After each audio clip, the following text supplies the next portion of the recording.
नकाबपोश राजकुमारी। एक बार की बात है, एक कुंवारी लड़की थी जो इतनी सुंदर थी कि फूल भी उससे जलते थे। पंछी सिर्फ उसकी सुंदरता की तारीफ करने के लिए गाते थे। चांद सिर्फ उसके लिए चमकता था और सूरज उसे देखने के लिए और उसकी मधुर आवाज सुनने के लिए उगता था। एक बार और मेरे घर के सामने दिखाई दिए तो तुम्हें अपने पक्षियों के आगे फेंक दूंगी।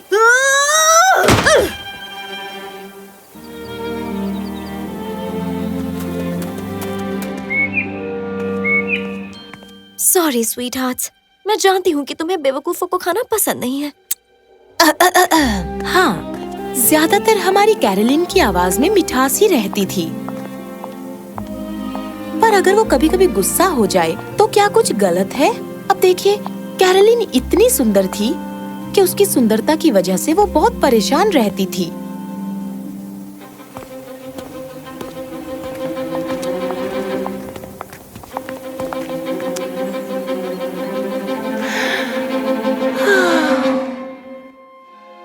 अरे बेटा, कुंवारी लड़कियां तो तुम जैसी सुंदर दिखने के लिए कुछ भी करती हैं और तुम इससे परेशान हो? नहीं आंट एबी, मुझे अपनी सुंदरता से नफरत नहीं है। मुझे खुद को आईने में देखना पसंद है, पर मुझ में और भी खूबी है। क्या किसी को पता भी है कि मुझे हिसाब करना कितना पसंद है? कोई भी मुझे समझता ही नहीं है। सबको बस मेरी नशीली आंखें और गुलाबी होठ ही दिखते हैं। ओह, मैं तो भूल ही गई। राजा के दूत ने मुझसे कहा कि उन्हें हिसाब की देखरेख के लिए एक अकाउंटेंट चाहिए। क्या? आपने ये पहले क्यों नहीं बताया? मैं अपने हुनर से उनका दिल जीत लूंगी। खूब मन लगाकर काम करूंगी। तुम मजाक कर रही हो क्या? तुम उस पोजीशन के लिए अप्लाई नहीं कर सकती। वैसे भी जैसे ही वो तुम्हें देखेंगे, वो खुद ही सीधा प्रस्ताव लेकर यहाँ आ जाएंगे। कैसा प्रस्ताव? ओह, इसलिए तो मैं यहाँ आई हूँ। ओह, तुम ये सुनकर हैरान हो जाओगी। राजा ने तुम्हारी तस्वीर देखी और वो अपने बेटे से तुम्हारी शादी करवाना चाहते हैं, राजकुमार हैदर से। उन्हें लगता है तुम दोनों की जोड़ी अच्छी रहेगी। जोड़ी अच्छी रहेगी? वाह, मुझे तो लगने लगा था मैं बाजार में कोई सामान हूँ। आंट टैबी ने बहुत कोशिश की कि कैरोलिन उस प्रस्ताव को स्वीकार करे, पर कैरोलिन सुनने के लिए तैयार नहीं थी। वो शाही अकाउंटेंट के पद के लिए अप्लाई करना चाहती थी। ओह, तुमसे तो बहस करना ही बेकार है। अरे, मेरा मास्क कहाँ है? ये डस्ट एलर्जीज मुझे तंग कर रही है। लो, मिल गया। मुझे अब चलना चाहिए, पर तुम उस प्रस्ताव के बारे में जरूर सोचना और जल्दबाजी में कोई फैसला मत लेना। बाय बेटा। कैरोलिन को पता था कि उसकी आंटी उसका भला चाहती थी, पर वो उसके बारे में नहीं सोच रही थी। डस्ट एलर्जीज, ये जरूर काम करेगा। बढ़िया। अगले दिन आंट टैबी कैरोलिन को उस प्रस्ताव के लिए मनाने जा रही थी, पर जैसे ही वो उसके घर पहुंची, वहाँ कोई नहीं था। शहर के दूसरी तरफ महल के अंदर एक नकाबपोश औरत को शाही अकाउंटेंट के तौर पर काम पर रखा गया था। बधाई हो बेटा, तुमने हर टेस्ट को पार कर लिया है। तुम्हारी लगन का कोई जवाब नहीं बेटा। मुझे यकीन है तुम्हें यहाँ काम करने में मजा आएगा। एक मिनट, तुम रो रही हो? वैसे कोई भी मेरे काम की तारीफ नहीं करता है।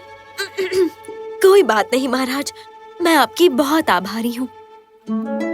क्या मैं पूछ सकता हूँ, तुमने नकाब क्यों पहना है? Dust allergies. अच्छा ठीक है, मुझे देरी के लिए काम हो रहा है। मतलब मुझे काम पर जाना है। एक शाही अकाउंटेंट का काम आसान नहीं है। Bye bye. हाँ? कुछ हफ्ते बीत गए और कैरोलिन मजे की जिंदगी जी रही थी। उसकी लगन को देखकर राजा ने उसे एक शाही कमरा दिया ताकि वो वहाँ आराम कर सके। कैरोलिन पूरे दिन काम में डूबी रहती और रात में वो अपने कमरे में मजे से आराम करती। पर राजकुमार को उस नए नकाबपोश अकाउंटेंट पर हमेशा शक रहता। तुम्हें पता है ना, ये शाही महल है। हमारे पास लोग हैं जो दिन रात महल की सफाई करते रहते हैं। यहाँ कोई धूल नहीं है, फिर मास्क क्यों पहना है? तो आपको लगता है हवा में कोई धूल नहीं है? क्या आपने साइंटिस्ट को बुलाकर एक्सपेरिमेंट्स करवाए हैं? खाली जगह में हवा है और हवा में धूल है। आगे खुद समझ लो। हेदर और कैरोलिन का अक्सर आमना सामना होता, पर उन दोनों को एक दूसरे में कोई दिलचस्पी नहीं थी। मुझे लगता है इस रिपोर्ट में कुछ गड़बड़ है। इसमें जो भी लिखा है मुझे कुछ समझ नहीं आ रहा। क्योंकि वो मेरी रिपोर्ट नहीं है, वो मेरे रफ नोट्स हैं। ये मेरी असली रिपोर्ट है। तुम सच में काफी होशियार हो, है ना?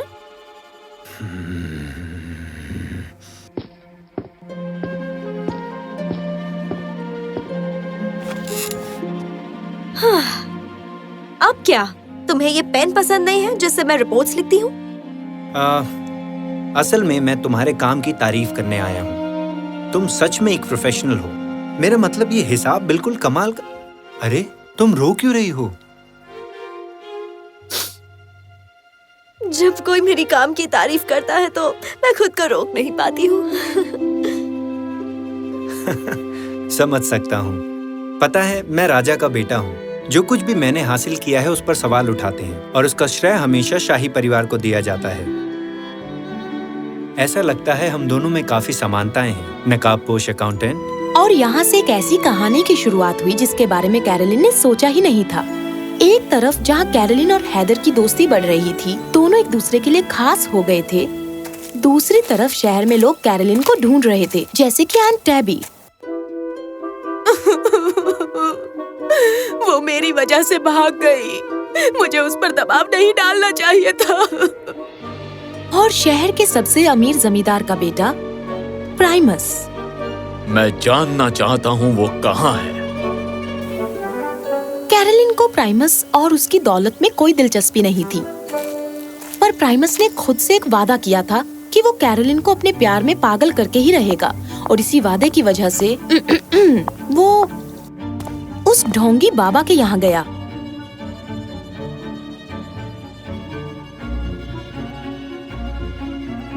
क्या ये काम करेगा? क्या बादलों में पानी होता है? मुझे नहीं पता। ओह, तुम्हें नहीं पता? वैसे जवाब है हाँ। बिल्कुल उसके आइडियाज की तरह ढोंगी बाबा जो भी दवाई बनाता था उसका उल्टा ही होता था। अब तुम्हें मुझसे प्यार हो जाएगा।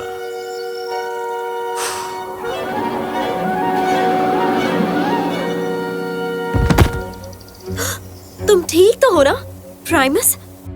और अब कैरोलिन महीनों तक गायब थी। प्राइमस बेचैन हो रहा था।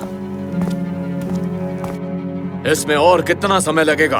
और मैं फिर से बेवकूफ नहीं बनना चाहता हूँ। हाँ ठीक है, ये जादू सही नहीं होते हैं। शायद मैंने इसमें थोड़ा ज्यादा ही कमाल मिला दिया था, इसलिए तुम बेवजह बेवकूफ बन गए। मेरी गलती। ओह, देखा तुमने? वो महल में है। एक कमरा जो स्क्रोल्स और किताबों और पेन्स और कैलकुलेटर से भरा पड़ा है। अरे बाप रे, उसे महल के लोगों ने अगवा कर लिया है। क्या? नहीं, वो वही नकाबपोश अकाउंटेंट है, बेवकूफ कहीं का। वैसे मैं ये नहीं जानता था कि उसे हिसाब करना भी आता था। बहुत हुआ। इस बार मैं ध्यान रखूंगा कि उसे मुझसे प्यार हो जाए। ऐसे ध्यान रखना कि इस बार कहीं तुम ही उस दवाई के खुशबू को ना सूंघ लो। ये वाली दवाई सबसे ज्यादा असरदार है। इसे थोड़ा सा उस पर छिड़क दो और वो तुम्हारे प्यार में दीवानी हो जाएगी।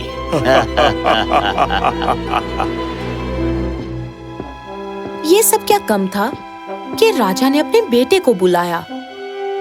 हैदर, मैंने तुम्हारी शादी के लिए एक लड़की को चुना है। क्या ये वही कुंवारी लड़की है जिसके बारे में आप बात कर रहे थे मुझसे? पिताजी, जिसे मैं नहीं जानता, मैं उससे शादी नहीं कर सकता। राजकुमार हैदर ने अपने पिता को समझाने की कोशिश की और वो बताना चाहता था कि उसे नकाबपोश अकाउंटेंट से प्यार हो गया है, पर राजा ने एक ना सुनी और वो उसकी शादी उस कुंवारी लड़की के साथ कराना चाहता था। दोनों को इस बात का नहीं पता था कि वो दोनों एक ही लड़की के बारे में बात कर रहे हैं, कैरोलिन। जरा उसकी तस्वीर को तो देख लो। राजकुमार हैदर ने आधे मन से उस तस्वीर को देखा, पर उसी समय शाही शेफ अंदर आया और गलती से उसके हाथ से ब्लूबेरी चीज केक तस्वीर पर गिर गया। और तभी राजकुमार हैदर ने देखा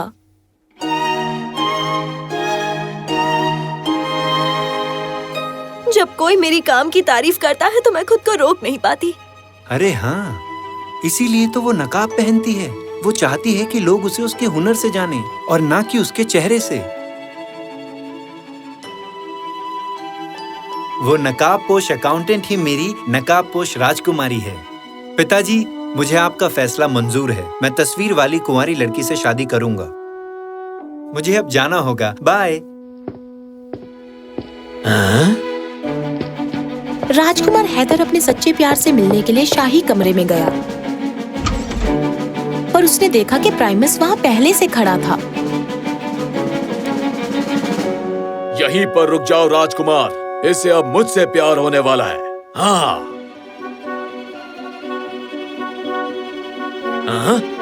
ये काम क्यों नहीं कर रहा है? और एक बार फिर बिना किसी के कुछ किए प्राइमस खुद अपने जाल में ही फंस गया। दवाई उसकी आंखों में गिर गई और उसे खुद से प्यार हो गया। ओह, मैं कितना सुंदर और शक्तिशाली हूँ।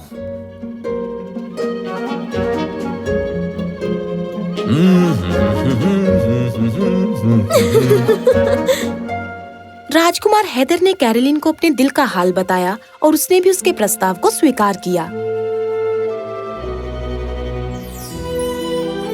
कैरोलिन और हैदर की शादी धूमधाम से हुई। कैरोलिन ने मास्क को दोबारा नहीं पहना क्योंकि अब लोग उसके हुनर को समझ चुके थे, पर राजकुमार हैदर के लिए वो हमेशा उसकी नकाबपोश राजकुमारी रहेगी। फिर भी वो हमेशा हंसी खुशी से रहे।